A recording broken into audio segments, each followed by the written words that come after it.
আসসালামু আলাইকুম। চলে আসলাম গরমের মধ্যে ঠান্ডা ঠান্ডা ম্যাঙ্গো কুলফির রেসিপি নিয়ে। খুবই সিম্পল আর সহজ, কিন্তু খেতে অনেক বেশি মজাদার এই রেসিপিটা আমি কিভাবে তৈরি করেছি সম্পূর্ণটা আপনাদের সাথে শেয়ার করব।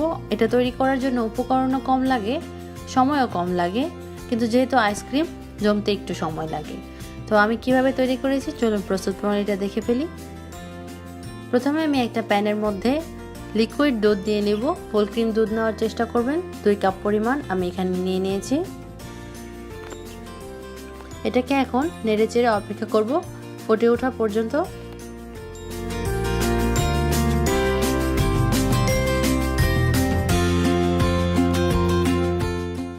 চিনি এখন অ্যাড করে দিব 2 চা চামচ পরিমাণ।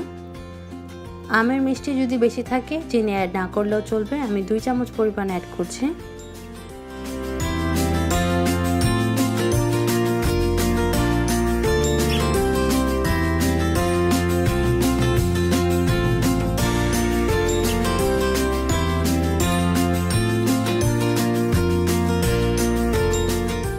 সাথে দিয়ে দিব হচ্ছে 2 টেবিল চামচ পরিমাণ গুঁড়ো দুধ।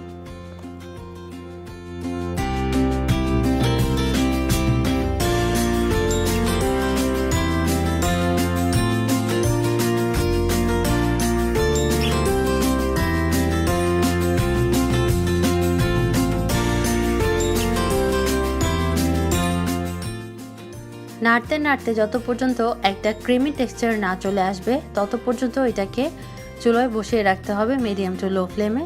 ঠিক এরকম দেখা যাবে অনেকটা শক্ত হয়ে আসছে, ঘন হয়ে আসছে। ঠান্ডা হলে এটা আরও কিছুটা জমে যাবে। তো এই পর্যায়ে আমি এখন চুলাটাকে অফ করে দিব আর অপেক্ষা করব এটা ঠান্ডা হওয়া পর্যন্ত।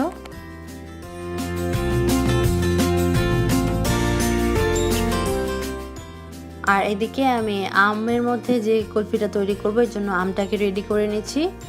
আমের যে মাথার অংশটা সেটা আমি একটা ছুরির সাহায্যে ফেলে দিব। তারপর ভিতরের যে শক্ত আঁশ বা বোরা যেটাই বলেন না কেন সেটাকে এখন বের করে নিব।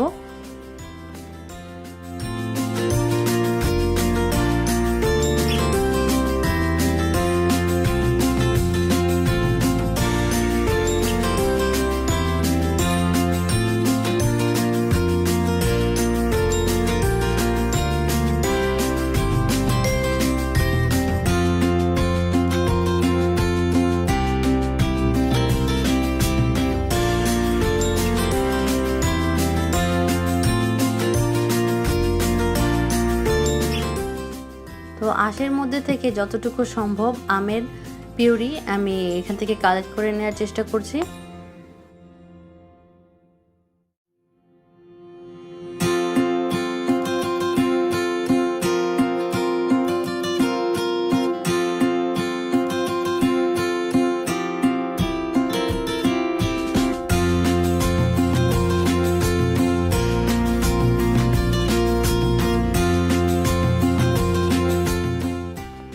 আঁশের পিউরিগুলোকে আমের মধ্যে দিয়ে দিলাম। তারপরে এতক্ষণে হচ্ছে আমার যে দুধের যে টেক্সচারটা বা কুলফিটা সেটা কিন্তু ঠান্ডা হয়ে আরও বেশি জমে গেছে। এখন এটাকে আমি আমের মধ্যে দিয়ে দিচ্ছি। এটাকে এখন 8 ঘন্টার মতো, 7 থেকে 8 ঘন্টার মতো ফ্রিজে রেখে দিব। ডিপ ফ্রিজে রাখবো একদম আইস যত পর্যন্ত না হয়ে যায়। আর এভাবে করে আমি বাকি আরও আম কিছু তৈরি করে নিচ্ছি।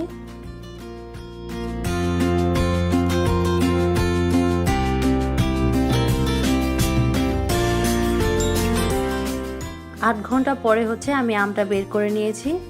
এই যে হচ্ছে অনেকটা শক্ত হয়ে গেছে, একদম আইস। আর এখন যে উপরের পিলটা আছে সেটাকে পিল আউট করে নিব।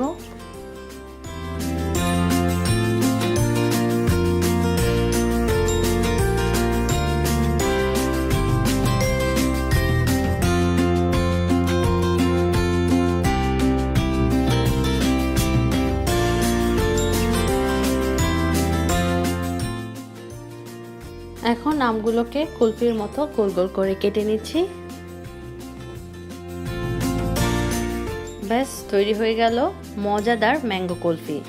গরমের অনেক বেশি রিফ্রেশিং, আর যেহেতু হোমমেড কতটা স্বাস্থ্যকর এটা তো আর বলার অপেক্ষা রাখে না। তো রেসিপি, আমের সিজন এসে চলে যাবে আর আম দিয়ে বিভিন্ন রকম রেসিপি ট্রাই করা হবে না, সেটা কি হয়? আসসালামু আলাইকুম এভরিওয়ান, আমের আরেকটা নতুন রেসিপি নিয়ে আপনাদের সামনে হাজির হয়ে গেলাম। দেখতে যেমন লোভনীয়, খেতেও অনেক বেশি মজার এই ঠান্ডা ঠান্ডা ম্যাঙ্গো মিল্ক পুডিং।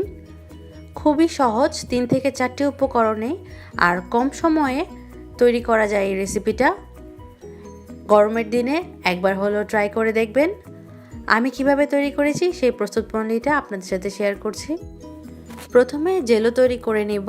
এর জন্য আমি একটা আমকে ছোট ছোট পিস করে পানি দিয়ে খুব মিহিভাবে ব্লেন্ডারে পেস্ট করে নিয়েছি। পানি দিয়ে তারপর পেস্ট করেছি। আমার আমটা যেহেতু একটু মিষ্টি কম ছিল, এই জন্য আমি এর সাথে এখন চিনি অ্যাড করে দিব হচ্ছে 1/3 কাপ পরিমাণ। আপনাদের আমটা মিষ্টি হলে চিনিটা একটু কমিয়ে দিতে পারেন। আর সাথে অ্যাড করে দিব আগার আগার পাউডার 1 চা চামচ পরিমাণ। খুব ভালো করে এগুলোকে মিক্স করে নিব। তারপর এটাকে এখন আমি সরাসরি চুলাতে দিয়ে দিব। চুলায় দিয়ে 2 থেকে 3 মিনিটের মতো রান্না করলেই হয়ে যাবে। এর থেকে বেশি রান্না করার দরকার নেই। অনেকটা এরকম হয়ে আসলেই চুলাটাকে এখন আমি অফ করে দিব। গরমটাকেই একটা প্যানের মধ্যে ঢেলে দিচ্ছি আর এটাকে 30 মিনিটের জন্য নরমালে রেখে দিয়েছিলাম। 30 মিনিট পরে আমি এটাকে স্কোয়ার শেপ করে কেটে নিচ্ছি।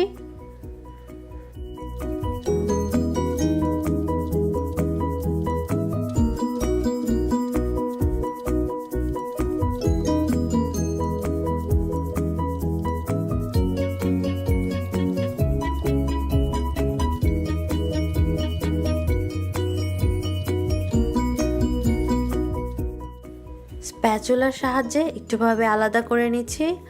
আর ম্যাঙ্গো জেলিটা একদম রেডি। এটাকে এখন নর্মাল ফ্রিজে রেখে দিয়ে চলে যাব পরবর্তী স্টেপে। এর জন্য আমি একটা পাত্রে 2 কাপ পরিমাণ লিকুইড মিল্ক নিয়ে নিচ্ছি।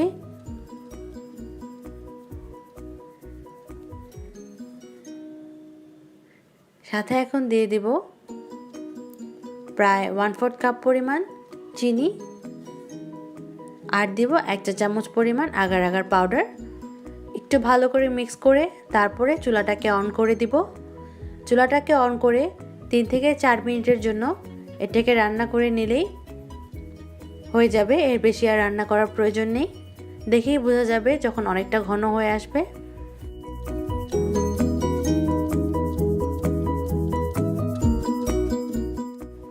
ঠিক এরকম।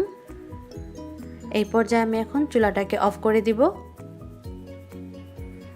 আর যে পাত্রের মধ্যে পুডিংটা সেট করব, এর মধ্যে যে জেলোটা তৈরি করে রেখেছিলাম, প্রথমে সেই ম্যাঙ্গো জেলোগুলো অ্যাড করে দিব।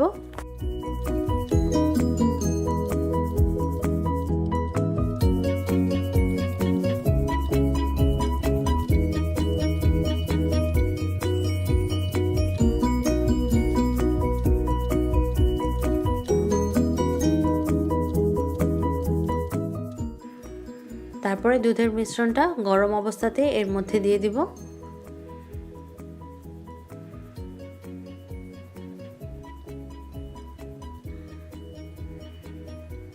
এভাবে কিছুক্ষণ রাখার পরে স্প্যাচুলার সাহায্যে একটু নেড়ে চেড়ে দিব। এখানে এটাকে 1 ঘন্টার জন্য রাখবো। তারপরে নর্মাল ফ্রিজে 3 ঘন্টার জন্য এটাকে জমতে দিয়ে দিব। 3 ঘন্টা পরে পুডিংটা মোটামুটি সেট হয়ে এসছে। এখন এটাকে ঢেলে নিচ্ছি।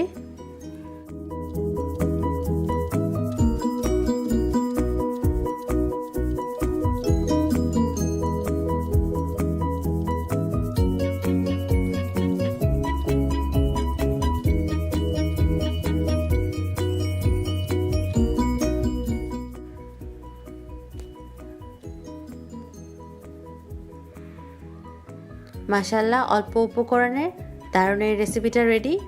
আপনার আম দিয়ে একটা মজাদার ডেজার্ট আপনাদের জন্য নিয়ে এসেছি, যেটার নাম হচ্ছে ম্যাঙ্গো রাবড়ি। আশা করি রেসিপিটা আপনাদের ভালো লাগবে। আর অবশ্যই একবার হলেও আমের সিজন যখন চলছে ট্রাই করে দেখতে পারেন। আর গরমের মধ্যে ঠান্ডা ঠান্ডা এই রেসিপিটা আপনাদেরকে অনেক বেশি রিফ্রেশ করে দেবে। কথা না বাড়িয়ে চলে যাচ্ছি মূল প্রস্তুত প্রণালীতে। এর জন্য আমি 3 কাপ পরিমাণ গরুর দুধ নিয়ে নিয়েছি। ফুটে ওঠা পর্যন্ত এটাকে এখন হাই হিটে চুলায় বসিয়ে দিয়ে রান্না করব। ফুটে উঠলে চুলার আঁচটাকে মিডিয়াম টু লো করে 3 কাপ যত পর্যন্ত প্রায় 1.5 কাপের মতো অর্থাৎ অর্ধেক না হয়ে যায় তত পর্যন্ত এটাকে জাল করে নিতে হবে। মাঝে মাঝে একটু নেড়ে দিলেই হবে। আর এইদিকে আমি আম কেটে নিচ্ছি।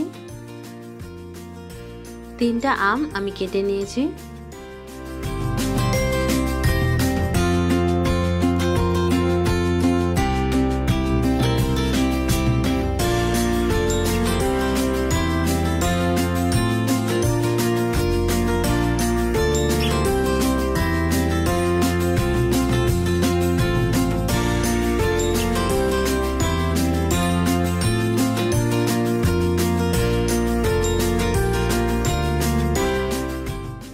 ব্লেন্ডার জারের মধ্যে নিয়ে নিচ্ছি কোনো রকম পানি ছাড়া।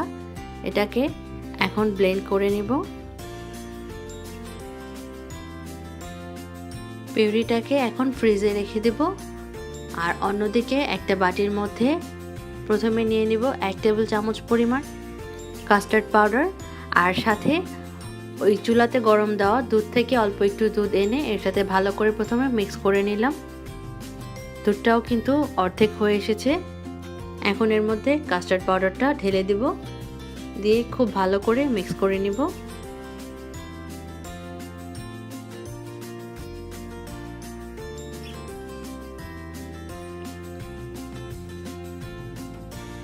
এখন এর সাথে অ্যাড করব 3 টেবিল চামচ পরিমাণ চিনি।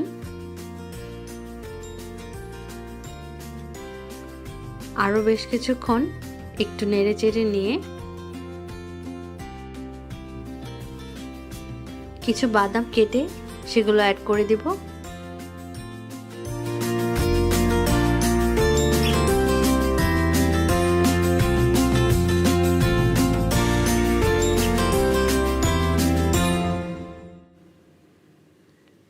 কতটা ঘন হয়েছে আশা করি আপনারা দেখেই বুঝতে পারছেন। এই পর্যায়ে এখন চুলাটাকে অফ করে নিব। এর থেকে বেশি টানাবো না, কারণ ঠান্ডা হলে এটা আরো ঘন হয়ে যায়। এই যে দেখুন, আমি এটাকে ভালোভাবে ঠান্ডা করে নিয়েছি। আগের থেকে অনেকটাই ঘন হয়ে এসেছে। এর মধ্যে এখন ম্যাঙ্গো পিউরি অল্প অল্প করে দিয়ে ভালো করে মিক্স করে নিব। আমের যদি টেস্টটা মিষ্টি একটু কম হয় তাহলে আরও একটু চিনি অ্যাড করে নেবেন, আর বেশি হলে চিনিটাকে একটু কমিয়ে অ্যাড করবেন। ভালো করে মিক্স করে নিচ্ছি। কালারটা অসম্ভব সুন্দর এসেছে। আর চেষ্টা করবেন ম্যাঙ্গো রাবড়িটা অবশ্যই ঠান্ডা করে সার্ভ করতে। গরমের মধ্যে অনেক বেশি আরাম দিবে এটা খেলে। রেসিপিটা কেমন লাগলো জানাতে কিন্তু ভুলবেন না প্লিজ। আবার নতুন একটা রেসিপি নিয়ে হাজির হয়ে যাব। তত পর্যন্ত সবাই অনেক বেশি ভালো থাকবেন, সুস্থ থাকবেন, সাবধানে থাকবেন, এই কামনাই করছি। আল্লাহ হাফেজ।